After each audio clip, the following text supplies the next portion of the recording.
근데 그게 실제로 유전자가 발견이 됐거든요. 그 쥐인이 발현되는 경우에는 수컷이 새끼를 돌보더라 하는 게 발견이 된 겁니다. 그 유전자가 우리 인간의 유전체 안에도 있습니다. 교수님, 자상한 아빠의 유전자가 따로 있다고 하는데 사실인가요? 그럴 법도 하죠. 제 입으로 얘기하기 민망하지만 제가 그래도 비교적 자상한 아빠인데 주변에 보면 그렇지 않은 남성들도 많거든요. 물론 그 차이는 성장 과정에서 보고 배워서 만들어진 성향의 차이일 수도 있겠지만 진화적인 어떤 유전적인 어떤 요인도 충분히 있을 수 있을 텐데 하는 생각을 하죠. 그럼 미래에는 이렇게 유전자 인과관계가 만약에 밝혀진다고 하면 배우자를 선택할 때 되게 중요한 요인이 되겠네요. 지금도 이미 많은 여성들은 그런 남자를 지금 원하고 있는 거잖아요. 예전 같으면 나와 내 아기를 잘 살 수 있도록 충분한 경제력을 가진 남자, 그렇게 생각한 거지만 지금은 나도 경제력이 있는데 내가 벌거나 아니면 함께 벌면 되는데 그러면 어떤 남자가 더 좋은 남자냐? 나와 함께 아이를 같이 길러줄 수 있는 남자, 그런 남자를 지금 원하는 거죠. 이미 대한민국의 많은 젊은 부부들은 보면 아빠들이 참 잘해요. 저는 어떻게다가 그 옛날에 일찌감치 아이를 돌보는 남자였는데 굉장히 좀 신기한 남자였거든요. 주변에서 좀 보기에. 제가 요즘 보면 저 같은 남자 많더라고요. 앞으로 점점 더 그렇게 되지 않을까 싶어요. 다 그런 성향을 어느 정도는 갖추고 있었는데도 불구하고 사회적인 분위기가 굳이 남자가 그럴 필요가 없었던 그런 시절을 우리가 너무 오래 겪어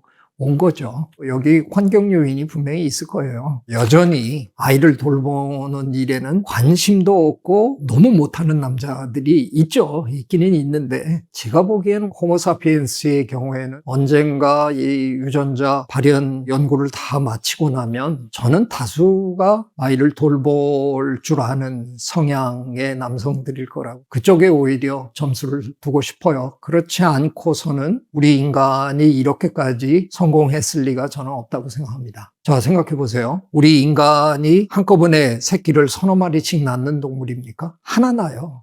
어쩌다 쌍둥이 낳는 거지. 대부분의 경우에는 하나 낳습니다. 근데 이 하나가 낳아놓으면 망아지처럼 1시간 안에 툴툴 털고 막 돌아다니나요? 1년이 걸려요.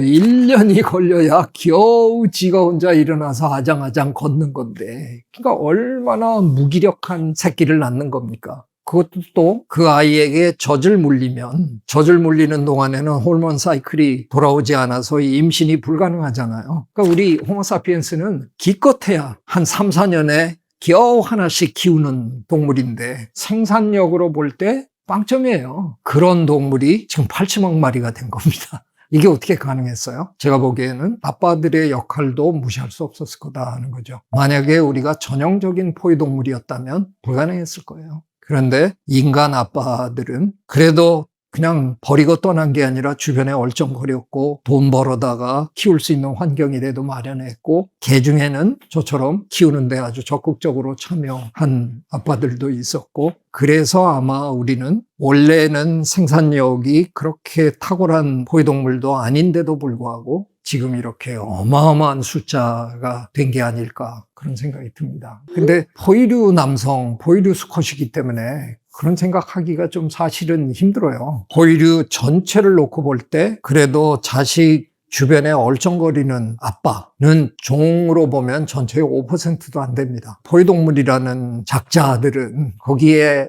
그 수컷들이라는 건 아예 아빠가 될 생각조차 없는 동물들이거든요. 왜냐하면 포유류의 진화의 초기에 암컷이 수정란을 몸 바깥으로 꺼내는 게 아니라 몸 안에 품고 있기로 작정을 했단 말이에요. 그러니까 몸 바깥으로 내놓으면 그게 깨지거나 뭐 누가 집어먹거나 할 수 있으니까 보호하겠다고 이제 갖고 있는 거죠. 이건 굉장히 훌륭한 진화적 전략이었을 텐데 그 결과로 나타난 건 수태시킨 수컷은 옆에서 할 게 없는 거예요. 그러니까 포유류의 경우에는 거의 모든 수컷은 암컷을 수태시키는 일에 집중할 수밖에 없는 거고 그 일을 성공했는지 어떤지 성공 여부에 상관없이 또 도전하는 일을 계속 반복적으로 하다 보니까 실제로 자기 자식이 태어나는 거를 볼 기회가 없는 거죠. 그리고 태어났는데 저 자식이 내 자식인지도 모르는 경우가 너무 많은 거고 그게 대부분의 포유예요. 그중에 5% 미만의 종들에서 그래도 아빠가 옆에 같이 있어주거나 양육에 가담하거나 뭐 이런 거예요. 근데 그게 실제로 유전자가 발견이 됐거든요. 그 쥐인이 발현되는 경우에는 수컷이 새끼를 돌보더라 하는 게 발견이 된 겁니다. 그 유전자를 아구티 유전자라고 부르는데 아구티 유전자는 그래서 털 색깔을 결정하는데도 관여하지만 자식을 얼마나 돌보느냐 하는 그런 행동을 유발하는 그 과정에도 발현이 된다는 게 이제 밝혀진 거죠. 그 유전자가 우리 인간의 유전체 안에도 있습니다. 근데 아직은 그 유전자가 인간의 경우에도 그런 일을 하는데 관여하는지는 아직은 그것까지는 밝혀지지 않았는데 이건 어쨌든 포유동물의 경우에 그 유전자가 굉장히 많은 동물에서 발견이 되는데 인간의 경우에는 자식을 돌보는 아빠들이 종종 보이잖아요. 아마 자연계의 포유동물 중에 우리만큼 자식을 돌보는 아빠가 많은 포유동물은 아마 없을 거예요. 아마도 우리는 진화의 역사에서 충분한 필요 조건이 있었던 거죠. 숲속에서 살다가 한 5, 600만 년 전에 침팬지 조상과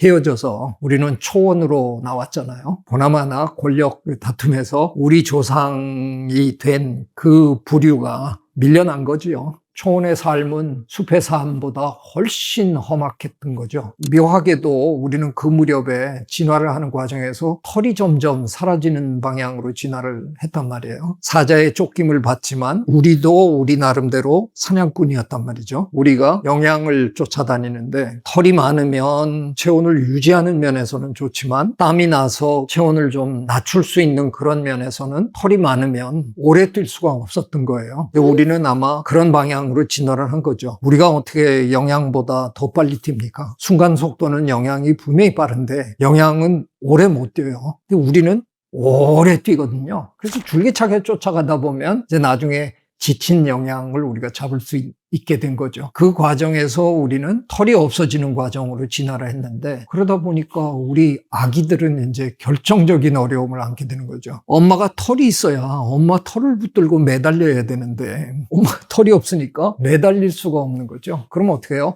엄마가 안고 뛰어야 되는 거죠. 그러면 아기가 둘만 되면 둘을 안고 뛰는 건 거의 불가능한 일이잖아요. 그러니까 아빠가 필요한 거죠. 옆에서 아빠가 하나 안고 엄마가 하나 안고 그리고 같이 뛰는 거죠. 그러니까 포유동물 중에서 아마 거의 유일하게 아빠가 옆에 있어야 유리한 동물이 아마 됐었던 것 같아요. 그래서 인간의 경우에는 아빠라는 존재들은 다른 모든 포유동물 수컷처럼 자기 아내를 임신시켜 놓고 또 다른 여성을 임신시키러 갈 수도 있는데 진화의 역사를 통해 놓고 보니까 그런 전략을 썼던 인간 남성들은 후손을 많이 못 남긴 거고 다른 여성을 탐하기보다는 나랑 함께 아이를 낳아준 이 여성을 도우면서 함께 아이를 기르는데 참여했던 그런 남성의 아이들이 더 많이 살아남아서 여전히 우리들 중에는 자식을 기르는 일에 자발적으로 또는 적극적으로 참여하는 아빠들이 있다는 거죠.